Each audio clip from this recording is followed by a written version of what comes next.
Now, if Sunday school is any indication, I'm probably going to end up dropping a lot of things during the sermon somehow. It seemed like stuff was just falling out of my book and knocking over my water, so if I fall off the stage or something, just roll with it. It was intentional. But many of you know that my family, we do concrete, we do dirt work, and we have built many Dollar Generals. And the guys that put up the buildings are Amish, okay? Case and I both, on separate occasions, we've gotten to be pretty good friends with the people that do these buildings, all the different contractors. And so these Amish guys, we went up to them, and I don't have to worry about them watching this video, so I can say whatever I want, you know? They're not going to see it. But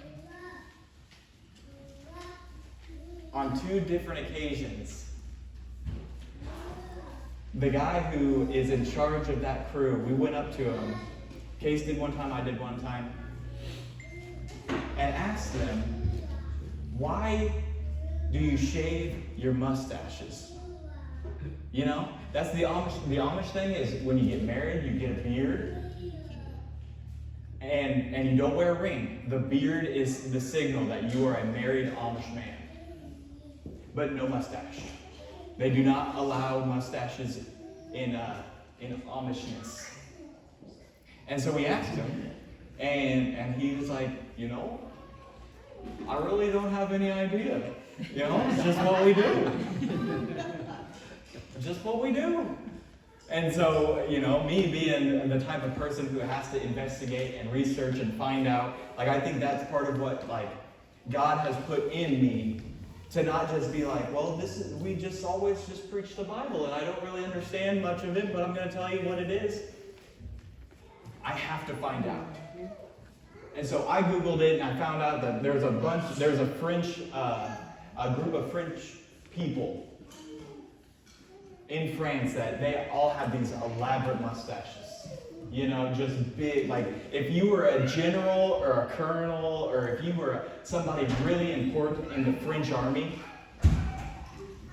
then you had probably a giant mustache to show your stature in society. And so the Amish people in France were like, we don't even want to be associated with that. You know what? We don't want to be recognized by society. We don't want to have stature. We're shaving the mustache. But he had no idea about that history. He had no idea why. And the Pharisees in Jesus' time were a lot like that mentality. They taught the law. They knew the law. They could tell you every little minor thing. It says that they tithed their mint and dill. As in, like, if you went to the store and you bought spices, they would take a tenth of that spice and they would offer it to the temple. Because they knew exactly what they were supposed to do.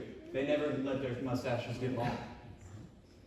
But they didn't understand why they did that.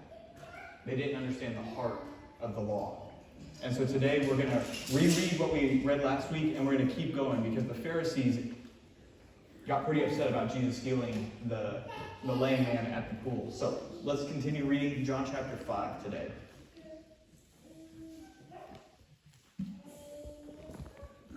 John chapter 5, we're going to start at Luke. No, I just passed Luke. John chapter 5, we're going to start at verse 2. Now there is in Jerusalem by the sheep gate a pool, in Aramaic called Bethsaida, which has 5 roofed colonnades. And that's important. It seems like a minor detail, like they're just adding in details, but we're going to come back to that line right there eventually. It has some significance. But let's keep reading right now. In these lay a multitude of invalids, blind, lame, and paralyzed. One man was there who had been an invalid for 38 years. When Jesus saw him laying there and knew that he had already been there for a long time, he said to him, "Do you want to be healed?" The sick man answered, "Sir, I have no one to put me in the pool when the water is stirred up. and while I'm going there, another steps down before me. Jesus said to him, get up, take your bed, and walk. And at once the man was healed. He took up his bed and walked. Now this is where it gets interesting. The second half of verse 9, that was the Sabbath that he told him to do that. And it was fine that he got up. It was fine that he walked. You were allowed to walk a certain amount of distance. The problem is, you were not, by the Jewish tradition, the way they made sure that the Sabbath was being obeyed, was they came up with very strict, specific statutes that you could not interrupt, that you could not break. These were not necessarily God's laws, but they were man's attempt to obey God. So, we always like to define where the line is, right?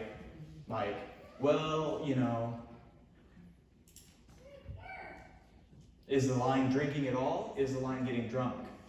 We like to define lines, what is okay and what isn't okay. And so the Pharisees tried to do this with the Sabbath.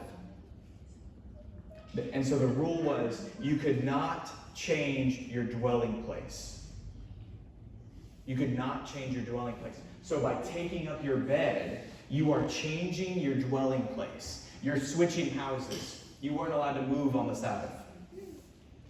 So he broke the Sabbath by saying, take up your bed. So the Jews said to the man who had been healed, it is the Sabbath. It is not lawful for you to take up your bed. But he answered them, the man who healed me, that man said to me, take up your bed and walk. They asked him, who is the man who said to you, take up your bed and walk? They want to find out because they're going to punish the person who told them to do this. You see, in Numbers chapter 15, I don't have a slide, it's just a reference. Numbers chapter 15, this is soon after the Israelites have been wandering in the wilderness. Soon after the Ten Commandments, keeping the Sabbath holy is part of the Ten Commandments. A man was gathering sticks, probably for a fire. And they caught him gathering sticks on the Sabbath. And so they brought him to Moses, and Moses didn't know what to do because it's just gathering sticks, right? You know? Moses prayed to God about what to do. And God said in Numbers chapter 15, the man must die. The man must die for gathering sticks on the Sabbath. That is how severe the Sabbath laws are. And so they're really wondering. The Pharisees are like, somebody told you to break the Sabbath. Well, we know exactly what to do with him. That's what's going on. So they got to find out who's the man. So let's keep reading. Now the man who had been healed did not know who it was, for Jesus had withdrawn, as there was a crowd in the place. So Jesus kind of slips back. Afterward, Jesus found him in the temple and said, see, you are well. Sin no more, that nothing worse may happen to you. The man went away and told the Jews that it was Jesus who healed him. So, reintroduced, and then he went to the Pharisees and said, don't put me to death. It was Jesus. One more slide. And this is why the Jews were persecuting Jesus. Because he was doing things on the Sabbath. But Jesus answered them, my Father is working until now. And I am working. This is the beginning of why the Jews are going to crucify Jesus. Because he's messing with their religion. He's messing with their order. He's messing with their society. He's messing with their goals. And it might seem like Jesus gets in the way. Honestly, in your own lives, it might seem like, well, I've got other things to do on Sunday morning. Jesus, don't you understand? I can't get in your word often because I'm so busy. What do you mean that I'm supposed to forgive? Jesus, do you know what that person did to me? How dare you say that I must forgive them? But in this story, even though Jesus disobeys God's law, he's disobeying the way that these people understood God's law. He's not breaking God's law. And the problem with the Pharisees and the problem with ourselves whenever we are like, you know what, Jesus, if you just, why does it have to be like that? The problem, the reason why you don't like Jesus is because your heart wants something else. And that's our first point today. You won't want Jesus if your heart is working for something else. You won't want to keep the Sabbath if your goals are opposed to what God actually wants. We were kind of talking about this in Sunday school, about how impatient we are as people. And it seems like to us that, well, why would I just leave one day on the table? That's another day that I could be making progress. Why would God want me to stop? Why would God want me to stop?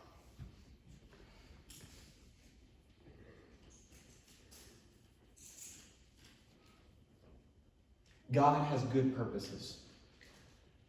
And in fact, whenever Mariah and I felt the call to go ahead and start this church, it made a lot of people angry. There were people that were not pleased that this church was going to start. And they told us, we're making things more difficult than it ought to be. And then we also got told by other people that, why would you start another church?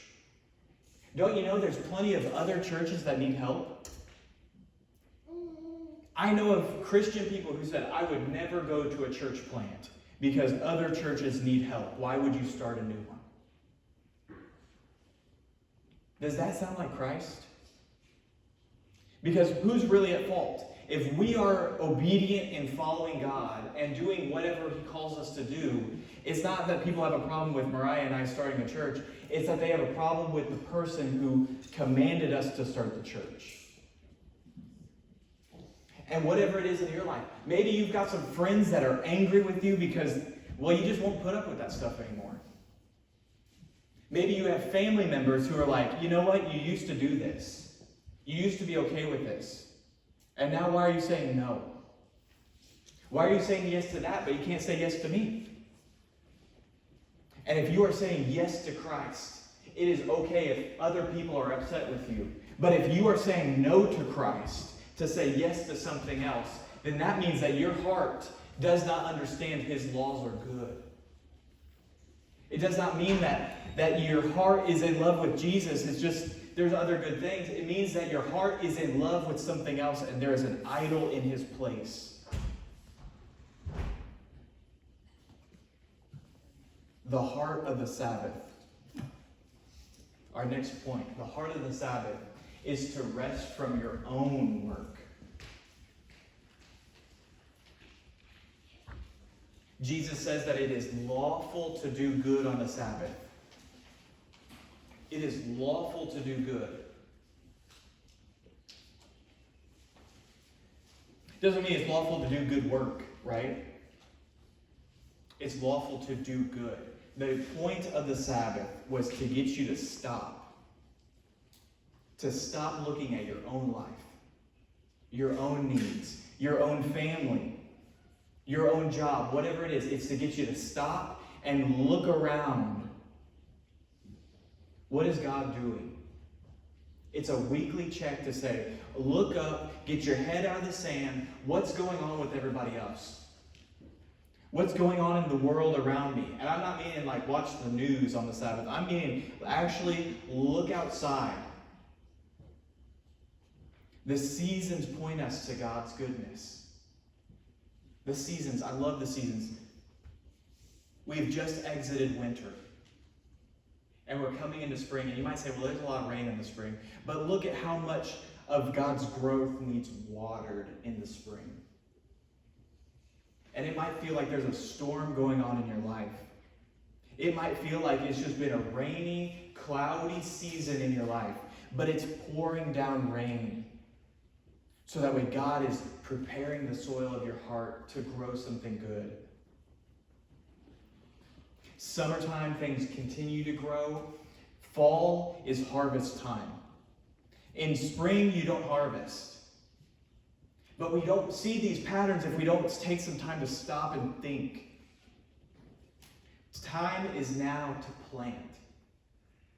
Plant while you have the opportunity, so that way when the time comes, you have something to harvest for all your work. Don't throw away your time. Don't throw away your work. Prepare for the future. And then winter, Phil, you hate winter. It's cold, you know. But the thing about winter is everything is still and quiet and resting.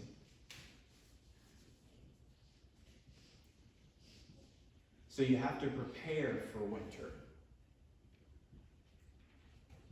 And that's like the people on the Sabbath. They had to prepare for the Sabbath. The 6th day was called the day of preparation. Because on the Sabbath, you couldn't even cook.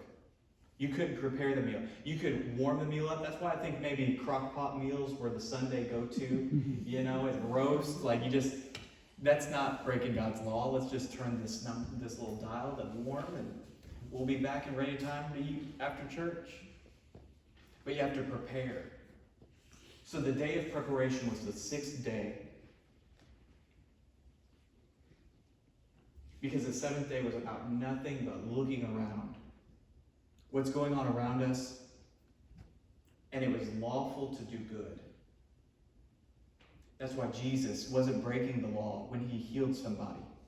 He heals multiple people on the Sabbath because it's good to help others. Because it's not all about your own work, your own kingdom. This is what Jesus says about the law. Matthew 15, he says, "Do not think that I have come to abolish the law of the prophets." Jesus didn't come to get rid of the Old Testament. Jesus didn't come to get rid of the law. He came to fulfill them. He is the embodiment of what it is to be obedient. Truly, I say to you, until heaven and earth pass away, not an iota, not a dot will pass from the law until all is accomplished. Now, dot and iota. The Hebrew texts don't have vowels, just consonants. And so dots and iotas would signify what vowel sound goes between these two things. And so not even just a tiny little reference dot is going to pass away from the law until the earth passes away.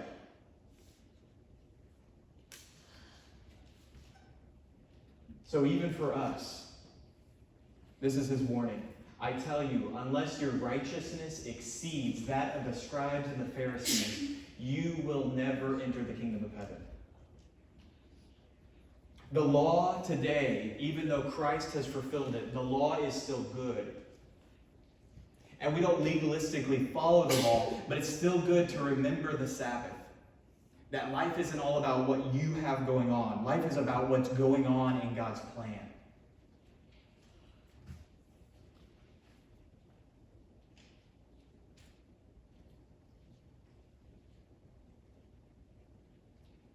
Sunday school just went along with this perfectly, didn't it? Mm-hmm. Paul wrote in 1 Corinthians that we are to look back,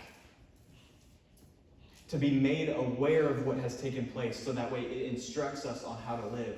And numbers are so important in the Bible. Numbers, if you don't understand the Hebrew way of conveying significance through numbers, you're missing a large portion of what it means to understand the Bible. And so 6 is important because of the day of preparation. 7 represents completeness, fullness, wholeness. When something reaches 7, it is complete. That's just like God making creation. It wasn't complete until he sat back and looked at it. But 40 is also an important number. It rained on It rained on Noah for 40 days and 40 nights.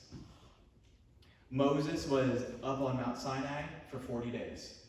They wandered in the wilderness for 40 years. Jesus was tempted for 40 days. 40 is an important number. Let's go back to the John 5, 2 through, yes, perfect. This man was 38. 38. What is 38? 2 away from 40. Adam, you get a gold star, buddy. Gold star. 2 away from 40. And also, there were 5 roofed colonnades, porches. 5 porches that surrounded this pool that had all of these people who were just left to die in their sickness. That is also a representation. See, the book of John is a literal book, but it also has immense symbolic meaning. So these 5 porches, does anybody know of any group of 5 in the Bible? 5. Christmas song. Anyway, the first 5 books of the Bible is called the Torah. The Torah, the law. You have a multitude of people living under the law, and they are left sick and dying, unable to save themselves. These people represent Israel. They represent God's people. Under the law, we are left sick, lame, blind, paralyzed, dying.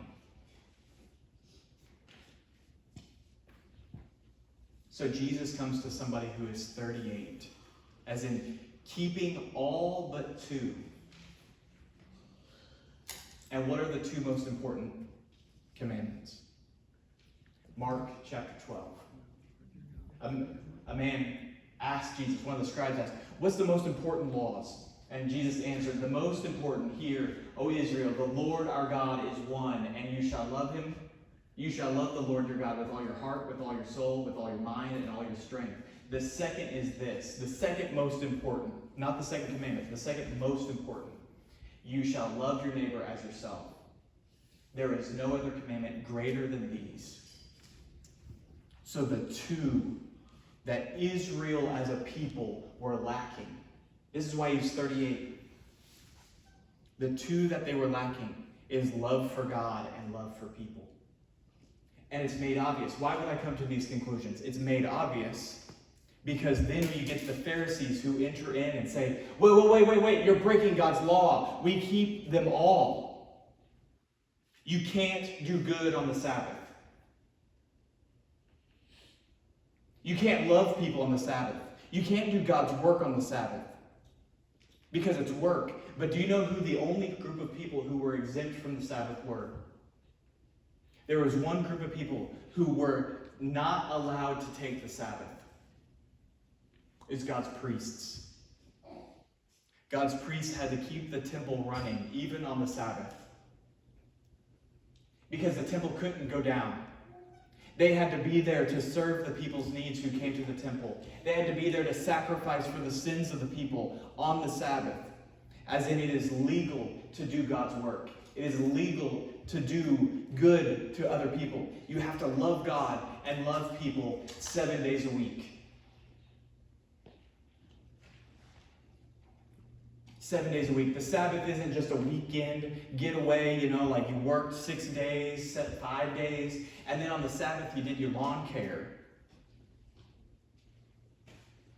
God said, you have 6 days, work very hard, and prepare for the 7th, because you're not going to do anything, because you need it. You need a rest. You need to look around. Your heart needs a check. Because we will be consumed by our idols, the things that get in the way of our heart.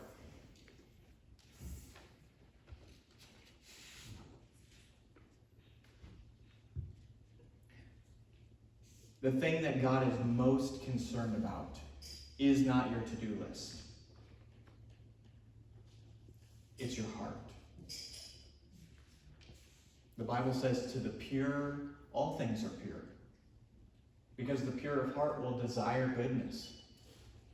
But to the defiled, it doesn't matter how much good you do, all things are defiled. It's all about the heart.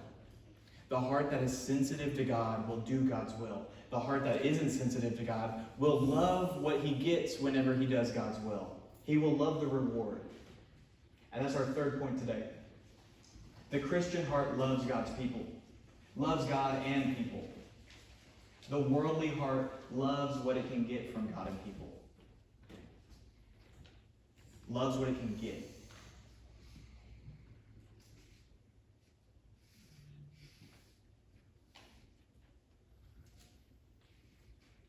So in honor of Mother's Day, I'll tell a story from my childhood. Okay? Mom's already cringing. Working around loud equipment. Mariah's going to be able to relate to this as well. Working around loud equipment. You get deaf. Right?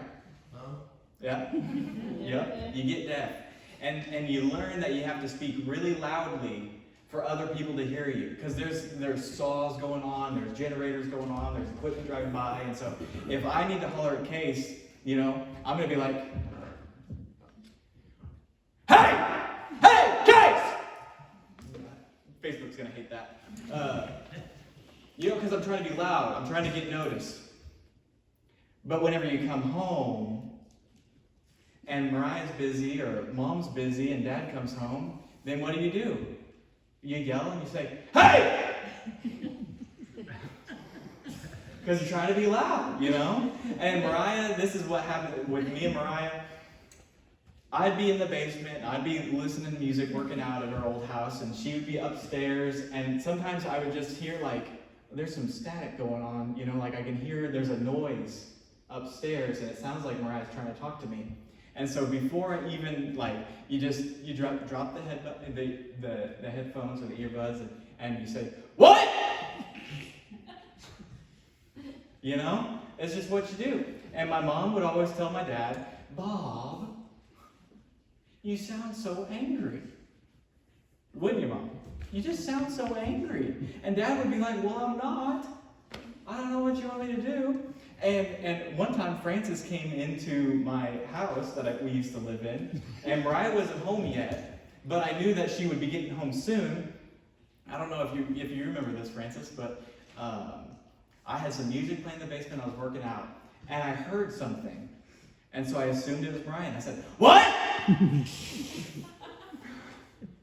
and then I hear a little, hello? Oh, Francis, hey. Sorry, I thought it was Mariah, I sound like a wife beater whenever nobody's around. And so my gift for all the mothers out there, if your husbands ever sound angry, and they're like, I'm not angry, I'm just trying to be loud. Guys, this is also a gift to you. The difference I realized in that moment was melody. Whenever you say, what? All melody is gone. Because you think you need to be loud. But you can be loud with melody. What do you say? Is that enough melody? No. Well, it's better, right? What? Did you need something, hun? But even the same word. What? You hear how it moves up and down instead of just being one. Yeah, exactly. It's not a grunt anymore. What? No. It's melody. A voice with melody. And a voice without melody. You can hear the difference. You feel the difference. A Christian's actions with a heart that says, I love you, you can feel the difference and you can hear the difference. A heart that is after what you can get from it. If I'm serving Levi because I love Levi, then I'll walk away and I won't say, you owe me a favor. A heart that's after what it gets from people will serve and say, hey, don't forget about this, you know? The world loves doing favors because it wants favors. God's people love to give without expecting anything in return because we already know what we've been given. And this is a difference. This is a big difference. Our goals versus our byproducts. Working to be respected. You're working with the goal of being respected. Versus the Christian heart, working God's way and gaining respect. Your goal is to work God's way, and a byproduct is that people respect it. Dieting to look a certain way. You will look a certain way until you quit the diet and you go right back to everything else. You know, being released from the Daniel plan. Life goes right back to the old ways. But if you're treating your body as God's temple, the byproduct, the goal is, this is your temple, God. I want to use it well. I want to fuel it well. You end up feeling, thinking, and looking better. It's a byproduct. Serving others to get friends and favors. Your goal is to get. But if you love God and love people, then people just want to help. People want to be around you. It's a byproduct of doing things God's way. We can't fall in love with byproducts. We have to fall in love with God and people. And love is not, my heart explodes every time I see you. I just gush over you. Love is responsibility. Love is the ability to sacrifice for someone's greater good. It's so much more real and manly than love songs. It's being a man or woman of God. The person who loves and who has a good heart will do these things regardless if there's a reward or not. If your heart loves rewards, then your heart doesn't love Jesus.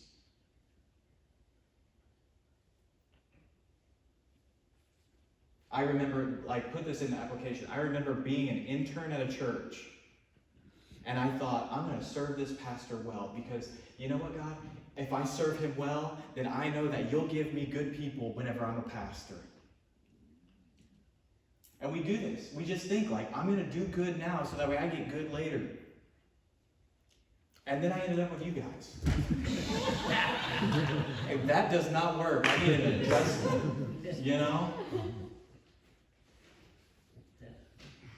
This is what Jesus said about the Pharisees who like to practice their good works in order to gain praise. He says, beware of practicing your righteousness before other people in order to be seen by them. For you will have no reward from your Father who is in heaven. If your goal is reward, as soon as you stop working, the reward goes away. But whenever you just love God and love people and want to serve him well, the reward is everlasting. That's what the Sabbath is about. Loving God, loving people, taking a chunk of time and just devoting it to those things instead of devoting it to your life. Devote it to God's ways. Our last point, this is really important. Jesus' work makes you whole. You serve your whole life to a goal that you have, and you will remain empty. Even the Pharisees, their lives were empty. Who would want to like a Pharisee? You know, you had all this knowledge and you just condemned people because of it. I guarantee those Pharisees were lonely, depressed, thinking God's in this stuff and I don't even feel it.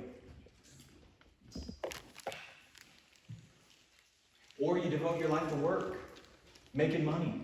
Because celebrities who make all those millions of dollars are all happy, healthy, and just living great lives, and none of them get drug addictions or commit suicide. No. A Harvard professor who has studied neurology and behavioral science said the happiest people have 4 strong areas in their lives. 4. One is career. We like to have a strong career. It gives us purpose. But they also have strong family connections. They have strong friendships. And this Harvard professor also said they have a strong connection to their faith. Your work can't just be one of 4. Your work has to be all 4. Devoted to it. Jesus will transform your life into a wholeness, a fullness. You will be a sabbatical way of life.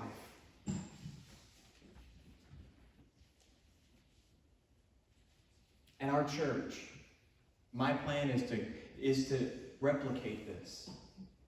Because my goal is this: 6 years, I'm going to work really, really hard. I'm going to preach. I'm going to invest. I'm going to grow. Our mission is to grow Christ-centered leaders. And I prayed and prayed, and when I prayed, like, God, as we start this church 4 years ago, God, as we start this church, please send us good leaders. And Jesus sent us you guys. And I don't think many of you would say, I'm a leader,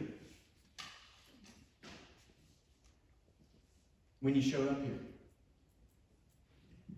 And what I realized was that God gave us work to invest. And look at what's growing now. Look at what's growing.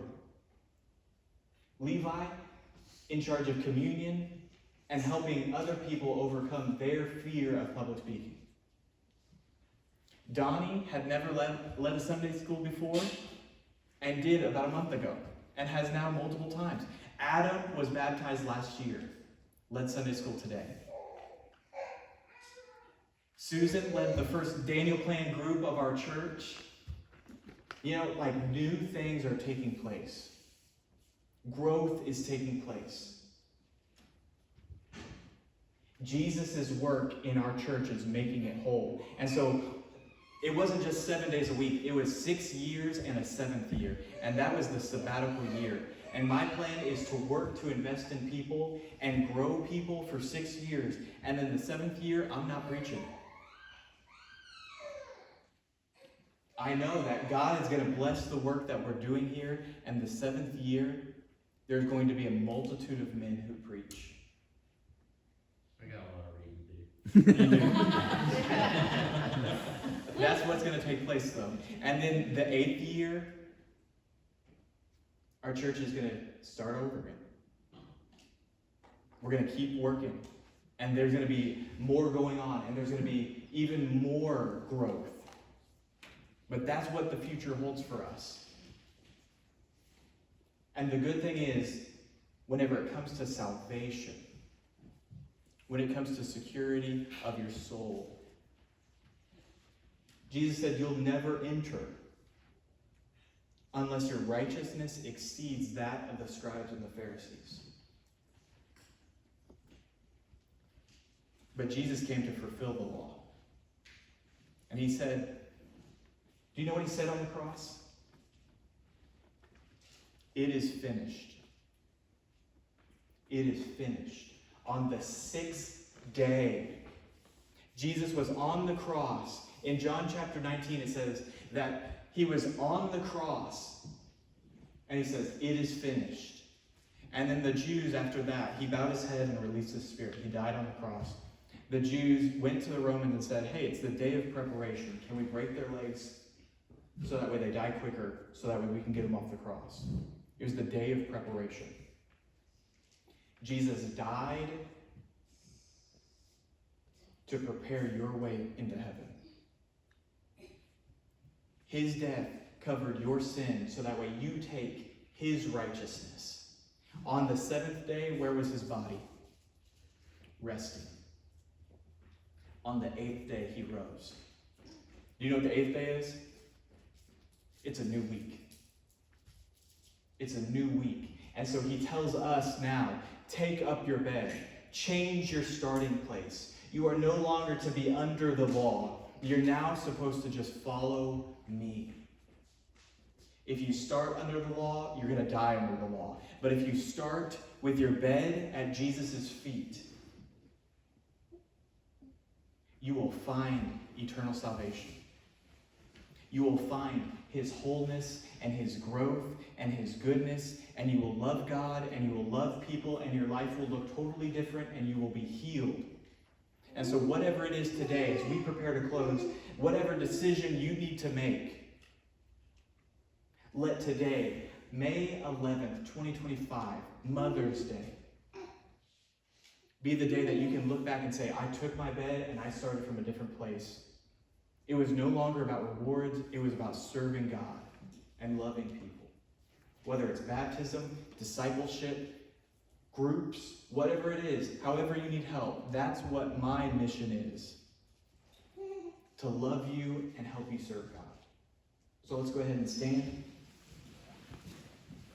I want everybody in their minds to say